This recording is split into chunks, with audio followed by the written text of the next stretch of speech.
வணக்கம். இது வழக்கு.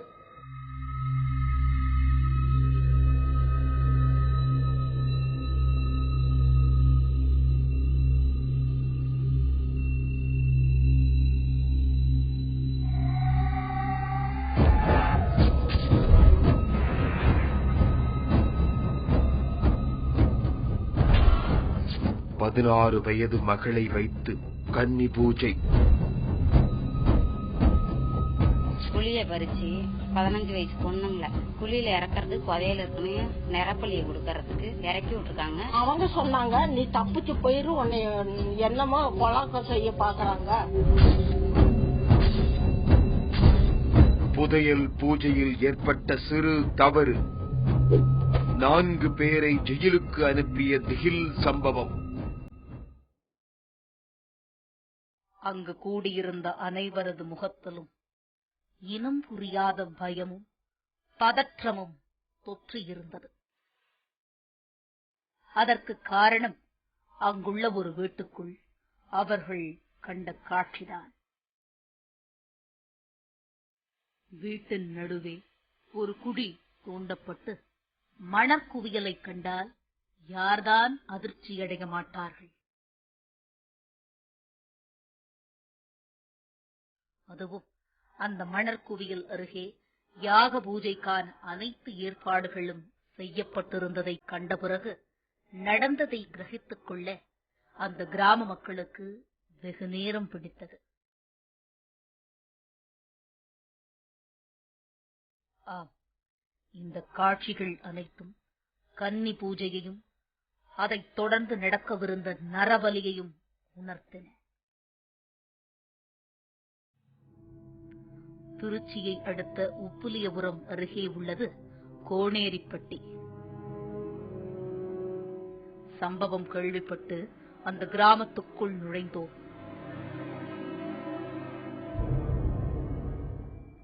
அங்கு நம்மை ஆச்சரியப்படுத்திய ஒரு விஷயம், ஒவ்வொரு வீட்டின் முன்பும் இருந்த சூலாயுத கற்சிலைகள். அந்த கற்சிலைகள் ஊருக்குள் மாந்திரீகத்தை நம்பும் மக்கள் அதிகம் பேர் இருப்பதை நமக்கு சொல்லியது.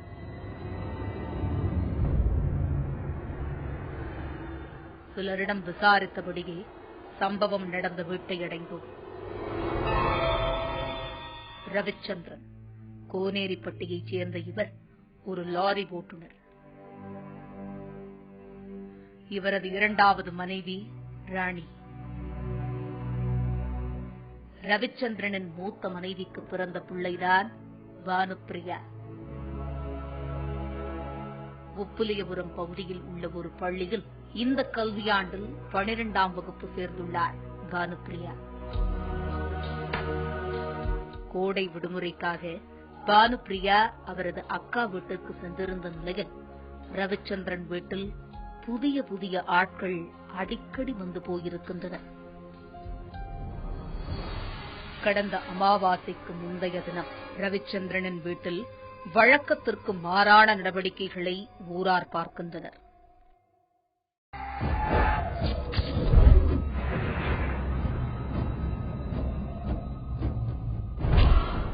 ஏன் பிள்ளை கதவை சாத்திட்டே இருக்கிற அப்படின்னு கேட்டேங்க.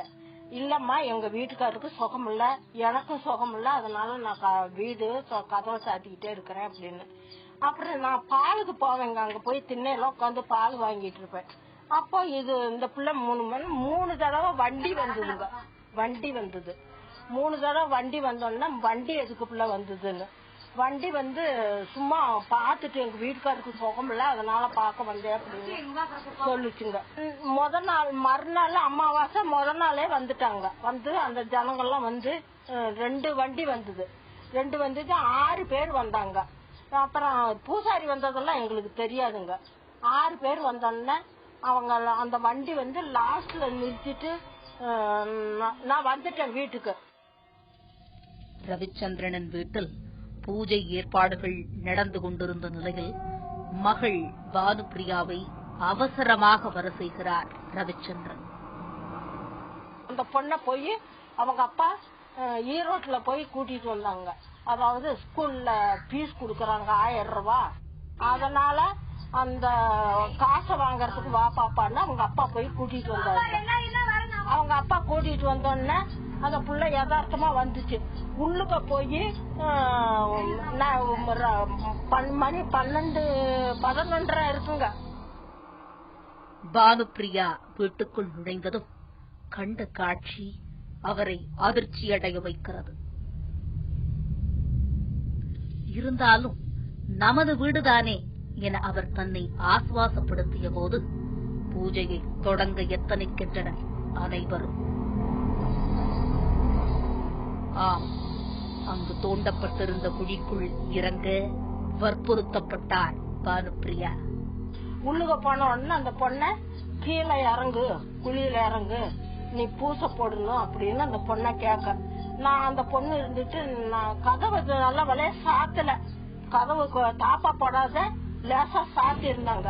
அந்த பொண்ணு வந்து கதவை திறந்துட்டு போனோன்னு பக்கத்துல டீச்சர் வீடு, அவங்க வீட்டுல போய் கதவை தட்டி இருக்குது. அவங்க சொன்னாங்க, நீ தப்பிச்சு போயிரு, உன்னை என்னமோ கொலாக்க செய்ய பாக்குறாங்க அப்படின்னு சொல்லவும் இந்த பொண்ணு அந்த பக்கத்து வீட்டுல அவங்க ஆயா வீட்டுக்கு போயிருச்சுங்க. வீட்டுக்குள் மிகப்பெரிய பள்ளம், அதன் அருகே தேங்காய், எலுமிச்சை என பூஜை பொருட்கள், அருகே மந்திரம் சொல்லிக் கொண்டிருக்கும் பூசாரி. ஏதோ ஒரு விபரீதம் நடக்கப் போகிறது என்பதை கணித்த பானுப்பிரியா உடனடியாக அலறியபடி வீட்டை விட்டு வெளியே வந்திருக்கிறார். தனது வீட்டில் நடந்த சம்பவம் பற்றி தனது ஆசிரியையிடம் கூற, அதற்குள் பானுப்பிரியா முன்னதாக எழுப்பிய அலறல் சத்தம் ஊர் முழுவதும் விஷயத்தை தெரிவித்துவிட்டது. கிராம மக்கள் திரண்டு வந்ததை பார்த்ததும் பூசாரி அங்கிருந்து தப்பி ஓடிவிட்டார். ஊர் மக்கள் உப்புலியபுரம் போலீசுக்கு தகவல் சொல்ல ரவிச்சந்திரனை விரைந்து வந்து கைது செய்துள்ளது காவல்துறை. அவருடன் ராணி, ராணியின் தந்தை நல்லசாமி, உறவினர் தேவராஜன் ஆகியோரும் கைதாகியுள்ளனர். ஊர் ஜனமே திரண்டுருச்சு. ஊர் ஜனமே திறந்து நீ கதவை தொற அப்படின்னு கதவை திறந்தோன்னா அவ்வளவுதாங்க.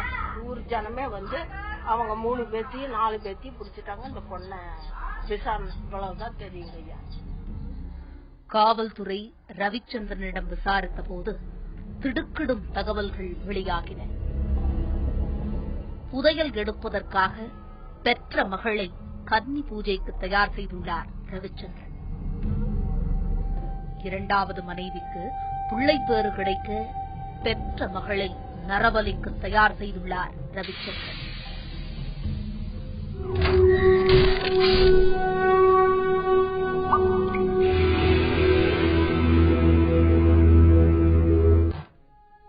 ரவிச்சந்திரனுக்கும் 2வது மனைவி ராணிக்கும் நீண்ட காலமாக குழந்தை பாக்கியம் இல்லை. இருவரும் பார்க்காத வைத்தியம் இல்லை, போகாத கோவிலும் இல்லை. ஒருபுறம் குழந்தை ஏக்கம் வாட்டி வதைக்க, மறுபுறம் ரவிச்சந்திரன் சமீப காலமாக உடல்நலம் பாதிக்கப்பட்டிருந்தார். இதையடுத்து கடந்த 1 மாதமாக குளக்குடியைச் சேர்ந்த மந்திரவாதியை அணுகியிருக்கின்றனர். குழந்தை அப்படின்னு சொல்லி இந்த புள்ளைய வெட்டி பலி கொடுத்தா, பெரிய பொண்டாட்டி மகளை வெட்டி பலி கொடுத்தால் சின்ன பொண்டாட்டி புள்ள இருக்கும், நம்மள புள்ள இருக்கும் அப்படின்னு சொல்லி அவனும் புசாரி சொன்னான். நம்ம இதற்கிடையே ரவிச்சந்திரன் வீட்டுக்குள் புதையல் இருப்பதாகவும், ஒரு கன்னியை வைத்து பூஜை செய்து நரபலி கொடுத்தால் புதையல் மேலே வரும் என்றும் மந்திரவாதி கூறியுள்ளார். இதையடுத்துதான் தனது மகளை வைத்தே கன்னி பூஜை செய்ய துணிந்துள்ளார் ரவிச்சந்திரன். பெற்ற மகளை புதையலுக்காக நரபலி கொடுக்க துணிந்துள்ள ரவிச்சந்திரனின் செயல் கிராம மக்களை அதிர்ச்சியில் ஆழ்த்தியுள்ளது. இது மாதிரி ஊர்ல பிள்ளைங்க ஸ்கூல் போய்கிட்டு இருக்குது, வந்துகிட்டு இருக்குது. இப்ப யார நம்பி நம்ம விட்டு நம்ம ஒரு தொழிலுக்கு போறோம், திடீர்னு வரோம், காலைல நம்ம தோட்டத்தை போய் குழப்ப பாக்குறோம், சாயங்காலம் 6 மணிக்கு வரோம். நான் வந்துட்டு ஐயோ என்ன அப்படி ஆச்சுன்னு இப்படி பாக்குறதுக்கு நம்ம சொல்ல முடியாது. ஆனா இந்த பொங்கலை வெளியில வந்தாலும் ஆனா இந்த மாதிரி செய்யறதுக்காக என் பூசாரி சொல்லியிருக்கேன். இன்னொரு கொலை பண்ணுவேன்னு அவங்க சொல்லியிருக்காங்க. இன்னொரு நடவடி கொடுத்தே ஆவேன்னு இருக்காரு. ஆமா, ரோட்ல போற பிள்ளைங்க எந்த பிள்ளைங்களா இருந்தாலும் தூக்கி கொடுத்துருவாங்கன்னு சொல்லியிருக்கேன். புதையல் இருப்பதாக மந்திரவாதிகள் கூறுவதும் அதை எடுக்க முயல்வதும் உலகின் பல பகுதிகளில் இன்றும் நடைபெற்று வருவதாக சொல்கிறார் ஆவி உலக ஆராய்ச்சியாளர் விக்கிரவாண்டி ரவிச்சந்திரன். பண்டைய காலத்துல வாழ்ந்த மக்கள் அப்போ வங்கி வசதிகள், பெட்டக வசதிகள் இல்லாத காலத்தில் வாழ்ந்ததுனால தங்களுடைய கையிருப்பு நகைகளையும் பணத்தையும் பொருட்களையும் பூமிக்கடியில மண் பானையில வச்சு சேமிச்சாங்க. அவைகள் பிற்காலத்தில் எடுக்கப்படும். ஆனால் எங்கு புதைக்கப்பட்டுள்ளதுன்னு அந்த புதைச்சவங்களுக்கு மட்டும்தான் தெரியும். இல்ல அது குடும்பத்து உறுப்பினர்கள், மனைவி மக்களுக்கு தெரிஞ்சிருக்கலாம். பிற்காலத்தில் அதை எதையும் சொல்லாம அவங்க இறந்து போகிறதுக்கு வாய்ப்பு உண்டு. அப்படி வரும்போது பல தலைமுறைகளாக அந்த புதைத்த ஆவிகள் அந்த இடத்துல நடமாடிக்கிட்டு இருக்கும். ஐயோ, என்னுடைய பொருள் வீணா போகுது, யாராவது எடுத்துக்குவாங்களே அப்படின்னு அலைஞ்சுக்கிட்டு இருக்கும். இதை தவிர அந்த புதைத்தவர்கள், அந்த புதையல், அதாவது நகை, பணம், சொர்ணம், இந்த மாதிரி இதெல்லாம் புதைத்தவர்கள் அதற்கு காவலாக சில ஆத்மாக்களை நியமிப்பார்கள். மந்திர கட்டு போட்டு இதை வேற யாரும் எடுக்கக்கூடாது, நீங்கள் தான் காவல் காக்கணும் அப்படின்னு நியமிப்பாங்க. அது ஒரு முறை. அந்த காவலுக்கு குட்டிச்சாத்தான்கள் உட்கார்ந்திருப்பது சிறிய சிறிய உருவங்களாக அவை தோற்றமளிக்கும். அது உரியவரை தவிர யாரையும் தொடர்ந்து விடாது. அப்படின்னா அந்த எவ்வளவு காலம் அது இருக்கும், அதற்கு என்ன முடிவு அப்படின்னு நீங்க நினைக்கலாம். பல பிறவிகள், அதாவது நாம் இறந்தால் அடுத்தடுத்து பிறவி எடுக்கிறோம். அந்த புதைத்தவரே பல பிறவிகள் எடுத்து ஏதேனும் ஒரு பிறவியில் அந்த இடத்துக்கு அவரே அந்த பொருளை தோண்டி எடுக்க வேண்டும் என்பது விதி. அவர் மீண்டும் வரும்போது இவர்தான் அந்த புதைத்த ஆத்மா, உடல் தான் மாறி இருக்குது, பிறவிதான் மாறி இருக்குதுன்றது அந்த காவலாக இருப்பவர்களுக்கு தெரியும். அவர்களுக்கு அதை எடுப்பதற்கு இடம் கொடுக்கும். கடந்த ஆண்டு உத்தரப்பிரதேச மாநிலம் உன்னாவ் மாவட்டத்தில் ராஜராம் பக்ஷ சிங் என்ற மன்னரின் கோட்டையில் 1000 டன் புதையல் இருப்பதாக குரவி சோபன் சர்க்கார் கூறினார். இந்திய தொல்பொருள் ஆய்வுத்துறையே இந்த புதையல் வேட்டையில் இறங்கியது குறிப்பிடத்தக்கது.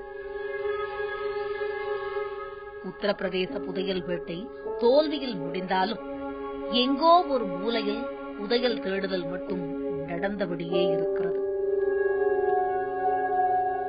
கன்னி பூஜை செய்து புதையலை எடுக்க முடியும் என்கிறார் விக்கிரவாண்டி ரவிச்சந்திரன். ஆனால் இடையில் சில மனிதர்கள், அதாவது அந்த இடத்துல பல தலைமுறைகள் மாறி வீடு கட்டினவங்க, சில டிஸ்டர்பன்சஸ் இருக்கும், தொந்தரவுகள். அதாவது யார் வந்தாலும் அந்த குட்டி சாத்தான்கள் என்ன பண்ணும், இவங்க ஏதாவது ஒரு சின்னதா ஒரு கழிவுநீர் தொட்டி தோன்றதுக்கு கட்டுறதுக்கு பள்ளம் தோண்டினா கூட புதையல் எடுக்க போறாங்களோ அப்படின்னு சஞ்சலத்தினால அவங்களுக்கு பல தொல்லைகள் கொடுக்கும். அந்த வீட்டுல நிம்மதியா வாழ விடாது. இதனால் அவங்க எங்கேயாவது ஜோதிடர்களையோ ஜாதகர்களையோ குறி சொல்பவர்களையோ மந்திரவாதிகளையோ நாடி சென்று பார்க்கும்போது சில பேர் கொஞ்சம் ஆற்றல் வாய்ந்தவர்கள் இந்த உண்மையை வெளிப்படுத்துவார்கள். நீ இருக்கிற இடத்துல புதையல் இருக்குது, புதையலுக்கு காவலா சில ஆத்மாக்கள் இருக்கின்றன, அவைகளை சாந்தப்படுத்தினால் இதை கொடுக்க உனக்கு அந்த புதையல் கிடைக்கும் அப்படின்னு சொல்லி கொடுப்பாங்க. நல்ல ஞாபகம் வச்சுக்கோங்க, இவனுக்கு உரியது அல்ல, ஆனால் இவன் அந்த இடத்தில் வாழ்கிறான். அப்படி வாழும்போது அவைகளுக்கான பூஜைகள் செய்து அவைகளை திருப்திப்படுத்த வேண்டும் என்பதற்காக அதர்வண வேதத்தில் சில வழிமுறைகள் சொல்லப்பட்டிருக்கின்றன. அதில் ஒன்று கன்னி பூஜை. கன்னித்தன்மை மாறாமல், உடம்பில் எந்த பின்னமும் இல்லாமல், பின்னம் என்றால் மச்சம் கூட இருக்கக்கூடாது, மாசு மறு இல்லாத உடம்புடைய ஒரு பெண்ணை வைத்து அங்கு நிர்வாண பூஜை செய்து அவளை பலி கொடுத்தால் அந்த ஆத்மாவை தனக்கு பக்க பலமாக அந்த குட்டி சாத்தான்கள் ஏற்றுக்கொண்டு அந்த புதையலை இவர்களுக்கு எடுத்து தரும் என்று சொல்லப்பட்டிருக்கிறது. அந்த அடிப்படையில் தான் தமிழ்நாட்டில் பல இடங்களில் நரபலி பூஜைகள் கொடுக்கிறார்கள், புதையல்களை எடுப்பதற்காக சொல்கிறார்கள். கோனேரிப்பட்டி சம்பவத்தை பொறுத்தவரை பானுப்பிரியாவின் புத்திசாலித்தனமே அவரை காப்பாற்றியது என்கிறார் விக்கிரவாண்டி ரவிச்சந்திரன். இவங்க இந்த சம்பவத்தில் சம்பந்தப்பட்டவர்கள் வீட்டுக்குள் பள்ளம் தோண்டப்பட்டிருப்பது தெரிகிறது. இந்த பள்ளம் எதற்காக என்றால் அவர்கள் அந்த பெண்ணை பலி கொடுக்கத்தான் நினைத்திருக்கிறார்கள் என்பது வெட்ட வெளிச்சமாகிறது. பலி கொடுத்த பிறகு சவத்தை வெளியே எடுத்து செல்ல முடியாது. வீட்டுக்குள்ளேயே அந்த பள்ளத்திலேயே புதைத்து சிமெண்ட் பூசி விடுவார்கள். மகள் எங்கோ வெளியூரில் படிக்கிறாள் என்றோ யாருடனோ ஓடிவிட்டாள் என்றோ கதை விடுவார்கள். அதற்காகத்தான் இந்த பூஜை ஏற்பாடு செய்யப்பட்டிருப்பது நன்றாக தெரிகிறது.